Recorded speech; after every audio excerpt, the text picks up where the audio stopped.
ഒരിക്കൽ കുയിലമ്മക്കാട്ടിലെ മനോഹരമായ ഒരു പ്രദേശത്തു കുട്ടു എന്ന ഒരു ചെറിയ സുന്ദരൻ മുയൽ താമസിച്ചിരുന്നു.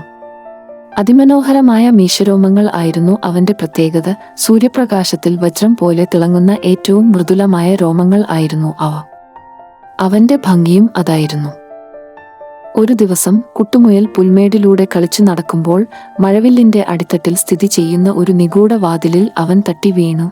അത്ഭുതത്തോടെ അവൻ തല ഉയർത്തി ആ വാതിൽ നോക്കി നിന്നു. പിന്നെ തന്റെ ആകാംക്ഷയെ എതിർക്കാൻ കഴിയാതെ അവൻ ആ വാതിൽ തള്ളിത്തുറന്നു.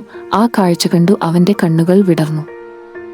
സംസാരിക്കുന്ന പൂക്കൾ നിറഞ്ഞ ഒരു മാന്ത്രിക പൂന്തോട്ടം ആയിരുന്നു അത്. കണ്ണുകൾക്ക് ആനന്ദം പകരുന്ന ആ കാഴ്ചകൾ കണ്ടു നടക്കുമ്പോഴാണ് അവൻ അത് ശ്രദ്ധിച്ചത്.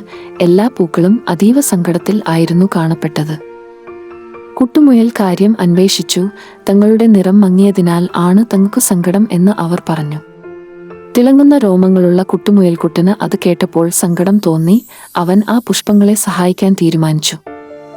പൂക്കളെ പുനരുജ്ജീവിപ്പിക്കാനുള്ള മാന്ത്രികത കൈവശം വച്ചിരിക്കുന്ന അപൂർവ മഴവില്ല് ദളങ്ങൾ ശേഖരിക്കുന്നതിനായി അവൻ കുയിലമ്മക്കാട്ടിലൂടെ ഒരു യാത്ര ആരംഭിച്ചു.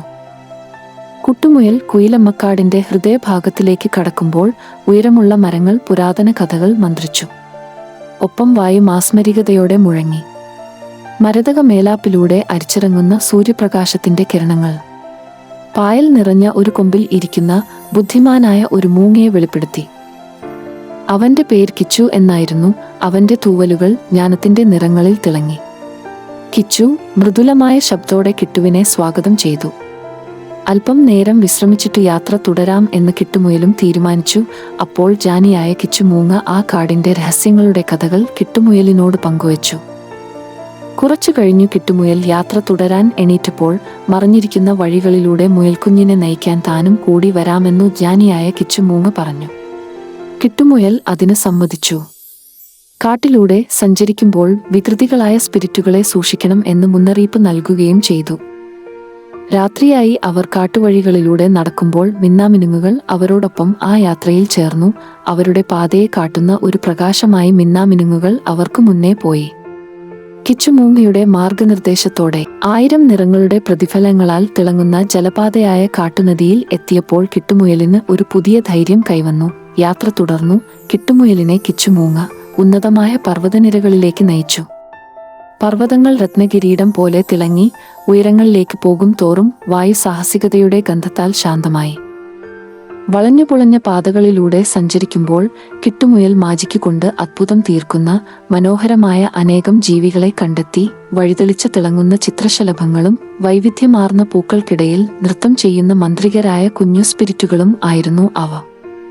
ജ്ഞാനിയായ കിച്ചുമൂങ്ങ പ്രകൃതിയുടെ ഈണങ്ങളുമായി ഇണങ്ങിച്ചേരുന്ന പ്രാചീന ഗാനങ്ങൾ കിട്ടുമുയലിനോട് പങ്കുവച്ചു. പർവ്വതമുകളിൽ എത്തിയപ്പോൾ തിളങ്ങുന്ന മഞ്ഞുതുള്ളിയിൽ ചിതറിക്കിടക്കുന്ന മഴവില്ല് ദളങ്ങൾ അവർ കണ്ടെത്തി. യഥാർത്ഥ മാന്ത്രികത ആ ദളങ്ങളുടെ നിറങ്ങളിൽ മാത്രമല്ല, ദയ നൽകുന്ന സന്തോഷത്തിലാണെന്ന് കിട്ടുമുയലും കൂട്ടരും മനസ്സിലാക്കി. മൃദുവായ കൈകളുള്ള കിട്ടുമുയൽ അതീവ സന്തോഷത്തോടെ ശ്രദ്ധാപൂർവം ദളങ്ങൾ ശേഖരിച്ചു. തന്റെ യാത്രയുടെ ലക്ഷ്യം സാധിച്ചതിൽ സന്തുഷ്ടൻ ആയിരുന്ന കിട്ടുമുയൽ തന്റെ സന്തോഷത്തിൽ പങ്കുചേരാൻ എല്ലാവരെയും ക്ഷണിച്ചു.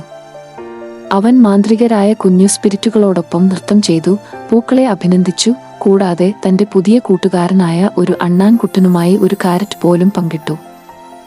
അവർ പരസ്പരം ദാനം ചെയ്തും നൃത്തം ചെയ്തും സന്തോഷിക്കുമ്പോൾ അവൻ ശേഖരിച്ച മഴവില്ലിതളുകൾ കൂടുതൽ തിളങ്ങി. തിരികെ പർവ്വതം ഇറങ്ങുമ്പോൾ മഴവില്ലിതളുകൾ നേടിയ സന്തോഷത്തിൽ അവൻ മനസ്സിലാക്കി, തന്റെ ഈ ഉദ്യമത്തിന്റെ വിജയം ശരിക്കും മറ്റുള്ളവരെ സഹായിക്കാനായി താൻ വച്ച ആദ്യകാൽ വയ്പിൽ തന്നെ ആയിരുന്നു എന്ന്.